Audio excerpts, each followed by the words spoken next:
उत्तर प्रदेश में ना एक बहुत बड़ा रोड प्रोजेक्ट शुरू हो रहा है जो दशकों पुरानी एक ट्रैवल प्रॉब्लम को हमेशा के लिए बदल सकता है। चलिए आज इसी नॉर्थ साउथ कॉरिडोर को समझते हैं कि ये आखिर इतना जरूरी क्यों है। कभी सोचा है कि मैप पर जो रास्ता एकदम सीधा दिखता है, असल में वही सफर सबसे लंबा क्यों पड़ जाता है? अजीब है ना? पर उत्तर प्रदेश के कई इलाकों में ये रोज की सच्चाई है, खासकर तब जब उत्तर से दक्षिण की तरफ जाना हो।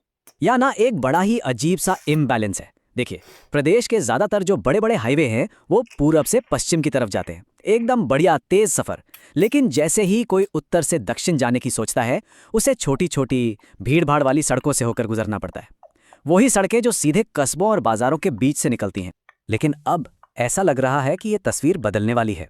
राज्य सरकार ने officially north south corridor project के पहले फेज के लिए फंडिंग को मंजूरी दे दी है। तो पहले फेज में सिद्धार्थनगर जिले के पिपराहवा और बर्डपुर के बीच 9.4 किलोमीटर का एक हिस्सा बनाया जाएगा। अब सुनने में ये दूरी शायद कम लगे, लेकिन ये इस इलाके की कनेक्टिविटी की जो सबसे कमजोर कड़ी है ना, उसे मजबूत करेगी। और इस हिस्से के लिए पूरे 268 करोड़ रुपए मंजूर किए गए हैं। इसका सीधा मतलब ये है कि जो सबसे बड़ी रुकावट थी, पैसे की कमी, वो अब दूर हो चुकी है। ये प्रोजेक्ट अब सिर्फ कागजों पर नहीं रहेगा। और ये कोई छोटा मोटा अपग्रेड नहीं है।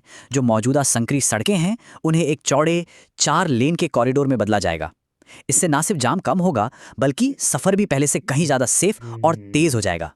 ये जो पैसा है, ये सिर्फ सड़क पर नई परत चढ़ाने के लिए नहीं है, ये एक पूरा कायाकल्प है।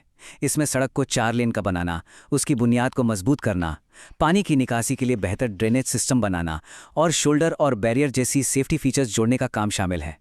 तो ठीक है, फंडिंग तो मंजूर हो गई, लेकिन जमीन पर काम शुरू होने से पहले की प्रक्रिया क्या है, चलिए उसे भी थोड़ा समझ लेते हैं। देखिए, फंड मंजूर होने का ये मतलब नहीं कि कल से ही बुलडोजर चलने लगेंगे। नहीं, पहले कुछ महीने तो टेंडर और ठेकेदार चुनने की जो पूरी कागजी कार्रवाई है उसमें लगते हैं। उसके बाद जमीन का सर्वे होता है और फिर जाकर सड़क को चौड़ा करने का असली काम शुरू होता है। और एकदम आखिर में मार्किंग और साइन बोर्ड लगाए जाते हैं। और हाँ, ये याद रखना भी जरूरी है कि ये सिर्फ अनुमान है। कभी मॉनसून की बारिश तो कभी कोई लोकल मुद्दा प्रोजेक्ट में देरी की वजह बन सकते हैं। लेकिन अच्छी बात यह है कि जो सबसे बड़ी बाधा थी, यानी पैसों की कमी, वो अब रास्ते में नहीं है। अब उस सवाल पर आते हैं जो सबसे जरूरी है। इस सड़क के बनने से जमीनी स्तर पर लोगों की जिंदगी और कारोबार पर आखिर असर क्या पड़ेगा? आज की सच्चाई तो ये है कि सफर का कोई भरोसा ही नहीं है। रास्ता छोटे कस्बों और भीड़ भरे बाजारों से होकर गुजरता है, जहां कब कहां घंटों ट्रैफिक में फंसना पड़ जाए कोई नहीं जानता। जरा सोचिए, जो लोग रोजाना काम पर जाते हैं उनका कितना समय बचेगा। पास के जिला हेडक्वार्टर तक पहुंचना आसान हो जाएगा और गांव की जो तंग सड़कें हैं उन पर से ट्रैफिक का बोझ भी हटेगा। और बिजनेस और ट्रांसपोर्ट के लिए तो ये गेम चेंजर साबित हो सकता है। किसानों के लिए अपनी उपज मंडी तक पहुंचाना आसान हो जाएगा। ट्रांसपोर्टरों का फ्यूल बचेगा, गाड़ियों की टूट फूट कम होगी, क्योंकि अब सफर अंदाजे पर नहीं बल्कि भरोसे पर चलेगा। इसे ना ऐसे समझिए, मान लीजिए कोई सफर है जो पहले जाम की वजह से 45 मिनट ले लेता था और कोई भरोसा भी नहीं था कि कितना टाइम लगेगा। अब अगर वही सफर भरोसे के साथ कंसिस्टेंटली 25 से 30 मिनट में होने लगे, तो किसी भी ट्रांसपोर्टर के लिए तो पूरा खेल ही बदल गया ना। तो बात सिर्फ स्पीड की नहीं है, बात है भरोसे की। ये जो 9.4 किलोमीटर का हिस्सा है ना, ये दरअसल एक बहुत बड़ी योजना की बस एक शुरुआत है। कह सकते हैं एक लंबी दीवार में रखी गई पहली ईंट की तरह। ये समझना बहुत जरूरी है कि ये कोई अकेली सड़क नहीं है। ये पूरे उत्तर प्रदेश में उत्तर से दक्षिण को जोड़ने वाले कई प्रस्तावित गलियारों के नेटवर्क का एक हिस्सा है। इसका मकसद उन जिलों को सीधी और तेज कनेक्टिविटी देना है जो अब तक घुमावदार रास्तों पर निर्भर थे। एक लाइन है जो इस पूरी प्रक्रिया को बहुत अच्छे से बताती है।